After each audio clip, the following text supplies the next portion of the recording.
to do justice to a person of such talent and generosity in just a few words. Cozy, I think, was one of those people who never had a moment's doubt about what he was and what he wanted to be. He was a drummer through and through. There was never any question. He never knew his real mum and dad, and so perhaps he made his own role model. He grew up listening to everything that there was in those days. You know, there wasn't rock and roll when we were young. It was just sort of starting to be born. So Cozy, like me, would listen to everything, including a lot of jazz.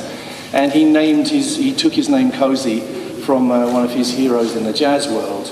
But he knew inside his head very, very early on what kind of drumming he wanted to create, which was very different. Now, I'm a guitarist, you know, so I have a different point of view. You might get a different story from a drummer. But the first thing a guitarist needs on the stage, the first thing he relates to and locks into is the drums. So in a sense, I have a very good kind of perspective on what a drummer is. A lot of young musicians will quote us as references, you know, as influences these days. But our influences were really from a generation just before us, that actually they were about the same age as us, but they got into it quicker than we did. So I know Roger, you know, my friend Roger in Queen, would endorse me saying that hard rock drumming wasn't actually defined by those first guys in rock and roll. If you listen to Elvis records or you know, Rock Around the Clock or whatever, the drumming is actually quite light. It's still kind of jazz-based, and the drummers hold their sticks very lightly, and it's all in the wrists. What happened with Cozy and his generation was they created a new way of drumming, which was completely bodily. It was completely all out, loud, hitting it with your whole passionate soul. And I would say, and I think Roger would say, that this genre was created by just a few people, probably Carmine Appice, probably John Bonham, and Cozy Powell. You know, there are others, and I don't want to put anyone down, but those three come to mind for me.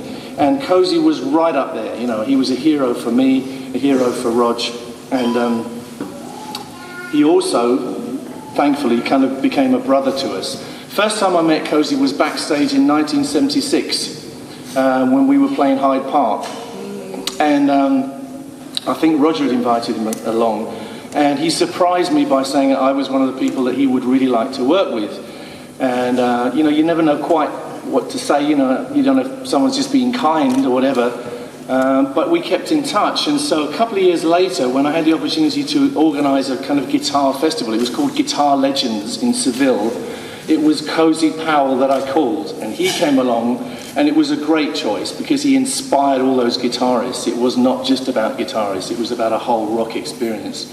So we became very good friends after that, and when Freddie went, when we lost Freddie, I kind of plunged into solo work, foolishly thinking that I could sing, and went out on the road, and it was with Cozy. We did a lot of gigs in Europe, in America, everywhere, and Cozy was just an amazingly supportive kind of person. You know, if you had any lack of confidence, he would give it back to you. He would give you back the energy. It's all right, boy, we'll do it. It's great. It'll be hooligan. It'll be loud, you know, and he was always that ebullient kind of person who would give you the energy you need. Yeah, so in my mind, Cozy was a creator. He created that kind of music where the whole body is in drumming. And you see it everywhere now. You'll see it in Taylor Hawkins in the Foo Fighters. And the most, you know, Chad in Chili Peppers. So these people who are hard hitters, but it's not just about hitting hard. It's about some kind of magic which is generated when the whole body and soul and passion is in it. And Carl Palmer's here too. I'm not going to leave you out, Carl. Where, you know, there's another magnificent example of people who created this genre. Well, to me, Cozy was a lot more than a drummer.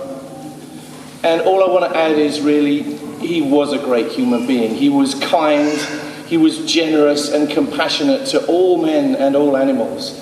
One of my favourite memories of him is when he was telling stories about what happened when people wanted to come on his land. He would have the hunt, want to come on his land, and he'd be out there with his gun and he'd be like, "Get off my land!" You know, and they fucking did get off his land, I tell you, they did not stay. So Cozy was great, you know. He was born in Cirencester, He's a true son of this place, and I think it's wonderful that Cirencester is honouring him in this way. So much more that you could say. The people that Cozy worked with are a catalogue of the world's greatest rock musicians, from Richie Blackmore to Tony Iommi, who's here, to Jeff Beck. And did I mention he was a brilliant racing driver, brilliant racing motorcyclist as well. Thank you all for being here to honour him, because he deserves it. He was one of the world's greats, and let him always be remembered here. Thank you.